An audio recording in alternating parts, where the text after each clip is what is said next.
Bismillahirrahmanirrahim. Assalamualaikum warahmatullahi wabarakatuh. Halo semua, nama saya Andriansyah Juni dari kelas 11 IPS 1 nomor absen 7. Kali ini saya akan membahas tentang karya ilmiah.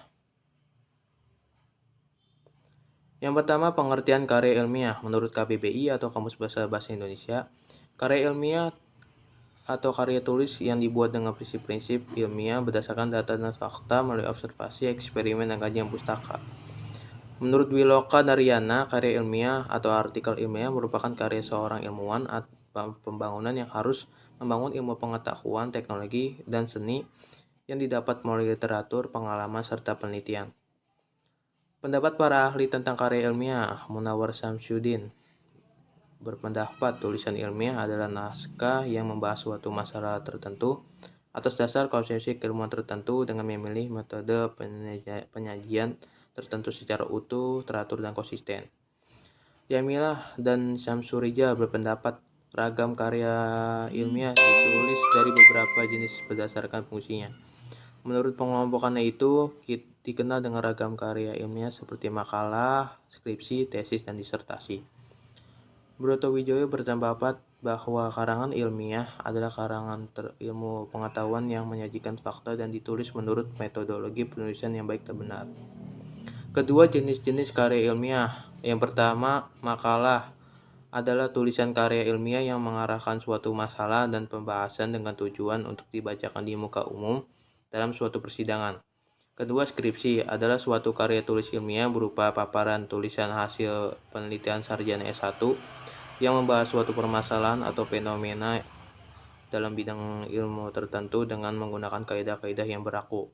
Ketiga, tesis adalah karya tulis ilmiah yang sifatnya lebih mendalam dibandingkan dengan skripsi. Tesis ini ditulis oleh mahasiswa yang ingin mendapatkan gelar magister atau S2. Keempat, kertas kerja adalah karangan tertulis yang membahas suatu masalah tertentu yang disampaikan dalam suatu seminar untuk mendapatkan jawaban yang lebih lanjut. Kelima, disertasi adalah karya tulis ilmiah resmi akhir seorang mahasiswa dalam penyelesaian program S3. Fungsi karya ilmiah. Karya ilmiah merupakan hasil pemikiran atau hasil penelitian seseorang yang bermanfaat dan memiliki fungsi sebagai berikut. Oke, yang A, sebagai bahan rujukan untuk berbagai kemampuan dan kegiatan ilmiah seperti seminar dan penelitian lainnya.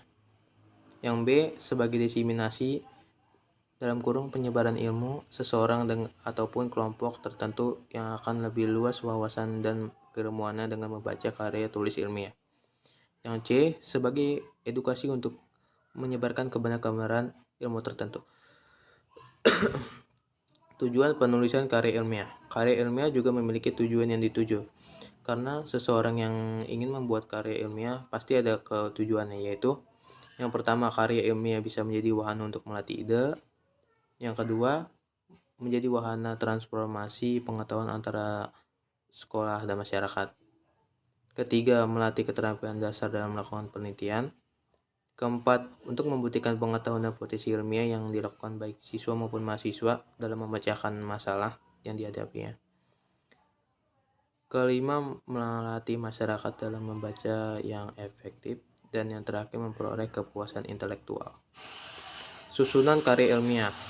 Pertama, harus sistematis. Susunannya itu teratur dengan pola yang baku, dimulai dari pendahuluan dan diakhiri simpulan. Kedua, logis. Isinya dapat dipahami dan dibenarkan oleh akal sehat, antara lain didasari hubungan sebab akibat. Ketiga, faktual. Kebenaran di dalamnya didasarkan kenyataan yang sesungguhnya, tidak imajinatif. Keempat, objektif atau impersonal. Pernyataan-pernyataan didasarkan pandangan umum, tidak didasari pandangan pribadi penulisnya semata. Bentuk penyajian. Karya ilmiah memiliki bentuk penyajian yang berbeda, seperti bentuk formal, bentuk populer, dan bentuk semi formal. Jadi di sini terdapat 3 bentuk penyajian karya ilmiah. Oke, kita sebutkan satu persatu dan dijelaskan. Yang pertama, bentuk populer, yaitu karya ilmiah yang diungkapkan dalam bentuk karya ringkas, ragam bahasa bersifat santai atau populer, kalimat-kalimat sederhana, lancar, namun tidak berupa senda gurau, dan tidak pula bersifat fantasi atau rekaan. Kedua, bentuk semi formal. Bentuk semiformal secara garis besar, karya ilmiah ini terdiri dari atas halaman judul, kata pengantar, daftar isi, pendahuluan, pembahasan, simpulan, dan daftar pustaka. Bentuk karya ilmiah semacam ini umumnya digunakan dalam berbagai jenis laporan biasa dan makalah. Ketiga, bentuk formal. Bentuk formal ini disusun dalam memenuhi unsur-unsur kelengkapan akademis secara lengkap seperti skripsi, tesis, dan disertasi.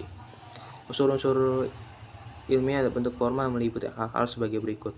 Yang pertama, halaman judul, kedua, tim pembimbing atau lembar pengesahan, ketiga, kata pengantar, keempat, abstrak, kelima, daftar isi, keenam, bab pendahuluan, ketujuh, bab telaah kepustakaan atau kerangka teoritis, ke-8, bab metode penelitian, ke-9, bab pembahasan hasil penelitian, ke-10, bab simpulan dan rekomendasi, ke-11, daftar pustaka, ke-12, lampiran-lampiran, ke-13, riwayat hidup.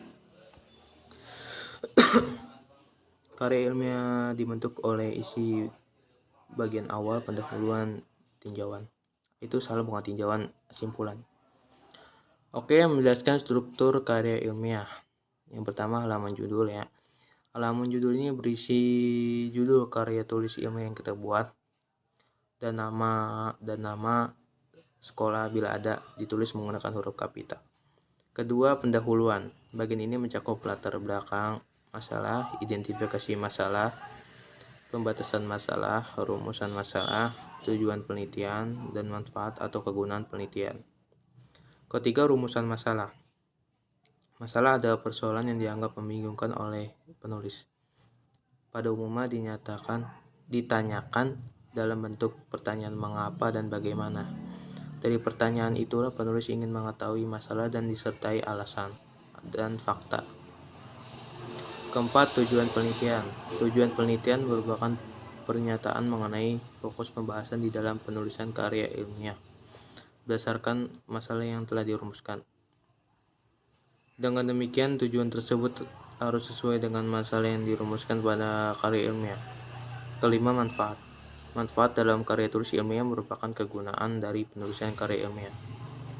Misalnya untuk pengembangan suatu bidang ilmu ataupun untuk pihak atau lembaga-lembaga tertentu. Keenam, kajian pustaka. Kajian pustaka atau landasan teori merupakan bagian kedua atau di bab 2 dalam sebuah karya ilmiah. Kajian pustaka memuat dua hal pokok, yaitu deskripsi teoritis tentang objek atau variabel yang diteliti dan argumentasi atas laporan atau hipotesis yang diajukan. Ketujuh, metode penelitian. Metode penelitian merupakan cara atau jalan mengadakan penelitian untuk mencari cara memeriksa kembali dengan teliti. Kawasaki menyatakan bahwa setiap penelitian mempunyai metode penelitian masing-masing, yang umumnya bergantung pada tujuan penelitian itu sendiri. Metode penelitian ini yang diklasifikasi antara lain metode deskripsi, yaitu metode yang hanya menggambarkan fakta secara apa adanya tanpa perakuan apapun. Contoh fakta yang berupa data kualitatif atau statistika dan data kualitatif. Tadi data kuantitatif berupa statistika dan data kualitatif. Kedua, metode eksperimen adalah metode penelitian yang bertujuan untuk memperoleh gambaran atau suatu gejala setelah mendapatkan pengakuan. Ketiga, metode studi kasus, yaitu langkah-langkah pemolehan dan pembahasan data lapangan berdasarkan temuan-temuan yang ada pada individu atau kasus tertentu. Keempat, metode penelitian kelas, yaitu metode dengan tujuan untuk memperbaiki persoalan yang terjadi pada kelas tertentu. Misalnya tentang motivasi belajar, prestasi belajar siswa dalam kompetisi belajar tertentu. Ke-8, simpulan dan saran. Simpulan adalah rangkuman hasil penelitian pada bab 4. Sedangkan saran merupakan pendapat yang dikemukakan untuk dipertimbangkan. Ke-9, daftar pustaka. Daftar pustaka merupakan daftar yang mencantumkan nama penulis, tahun, judul, kota, dan penerbit. Daftar pustaka ditempatkan pada bagian akhir teks karya ilmiah. Oke, masuk ke kaidah kebahasan karya ilmiah. Pilihan kata yang pertama, pilihan kata yang digunakan dalam karya ilmiah harus bersifat impersonal. Maksudnya impersonasi ini digunakan dalam karya ilmiah, yaitu kata ganti yang digunakan dalam karya ilmiah harus bersifat umum, seperti menggunakan kata ganti penulis atau peneliti. Kedua, karya ilmiah harus banyak menggunakan kalimat pasif. Banyak menggunakan kalimat pasif. Jadi bahasa dalam membuat karya ilmiah tidak boleh kiasan atau konotasi dan menggunakan kaidah kebahasaan baku dan bahasa yang baku. Ketiga, bahasa yang digunakan di dalam karya ilmiah harus reproduktif. Nah, maksud bahasa yang digunakan harus reproduktif ini, penggunaan bahasanya harus sesuai dengan kaidah kebahasaan Indonesia yang berlaku, karena agar tidak memiliki makna ganda. Yang keempat, ragam bahasa yang digunakan dalam karya ilmiah harus lugas dan bermakna denotatif. Nah, jadi bahasa yang digunakan harus secara eksplisit guna mencegah pemberian makna lain. Tahapan membuat karya ilmiah. Tahap pertama, persiapan. Nah, seperti biasa, kita kalau membuat karya ilmiah itu memiliki persiapan terlebih dahulu. Itu meliputi pemilihan topik. Jadi, topik apa yang kita pilih dalam membuat karya ilmiah. Terus kita identifikasi, yang kedua mengidentifikasi pembacanya. Terus menentukan cakupan isi, itu di dalam persiapannya ya. Terus kalau sudah tiga ini sudah dipersiapkan, lanjut ke tahap 2 yaitu pengumpulan informasi. Nah, yang pertama mencari bahan referensi. Mencari bahan referensi sesuai dengan topik yang kita pilih di tahap pertama, itu boleh dari mana saja. Boleh dari internet, majalah, buku, dan lain-lain yang sesuai dengan topik yang kita pilih. Terus memeriksa bahan pustaka. Nah, di sini penting nih memeriksa bahan pustaka yang kita pilih. Ketiga, membuat ringkasan yang sudah kita temukan dalam bahan referensi dan bahan pustaka yang kita periksa. Terus membuat kutipan. Oke, kalau sudah ini ke tahap ketiga yaitu penulisan. Penulisan draft, melakukan revisi dan melakukan penyuntingan. Nah, melakukan penyuntingan di sini yaitu kata-kata yang tidak baku ya, kita harus syuting terlebih dahulu. Kita syuting kalimatnya untuk menjadi baku. Masuk ke tahap 4 ya, evaluasi. Mengevaluasi karya ilmiah yang kita buat dengan cara mengecek ulang apakah ada kesalahan kata atau kalimat yang tidak sesuai topik yang kita pilih. Nah, dan yang terakhir membuat kesimpulan ilmiah yang kita buat. Jadi, kalau kita sudah melakukan persiapan, pengumpulan informasi, penulisan, kita ke tahap evaluasi. Di tahap evaluasi ini kita kan ngecek tuh, terus baru kita membuat kesimpulannya. Nah, catatan kaki. Catatan kaki adalah berbagai keterangan tambahan dari bagian-bagian naskah tulisan ilmiah yang diletakkan di kaki halaman atau di bawah. Dan jika keterangan tersebut ditulis di akhir tulisan atau bab. Jadi di sini ada tata cara penulisan catatan kaki. Yang pertama, catatan kaki harus berada di akhir tulisan atau pada bab karya ilmiah.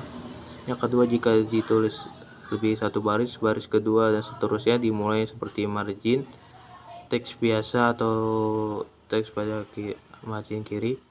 Ketiga, jarak antar nomor pada catatan kaki dengan jarak spasi teks. Keempat, jarak baris terakhir pada setiap catatan kaki adalah 3 cm dari tepi bawah halaman. Yang kelima, catatan kaki seharusnya tidak panjang agar mudah dibaca. Oke, bagian catatan penting ada di catatan kaki. Yang pertama yang pasti nama pengarangnya terlebih dahulu atau nama penulisnya. Kedua, judul tulisan atau buku. Ketiga, tahun terbit. Dan yang terakhir, nomor halaman. Oke, di sini ada contoh yang sudah saya buat. Di sini nama penulisnya Patrick Wessel dan Arnold Jonathan. Judul tulisan dan bukunya yaitu Anatomy of Atom. Di kota terbitnya di New Zealand. Dan yang menerbitkan yaitu Lakeville tahun 1989. halaman 36 sampai dengan 40. Baiklah, selanjutnya akan ada contoh karya ilmiah yang sudah saya buat. Oke, mohon maaf apabila ada kesalahan atau kata-kata yang kurang tepat atau terlalu cepat membacakannya, mohon dimaafkan. Wassalamualaikum warahmatullahi wabarakatuh.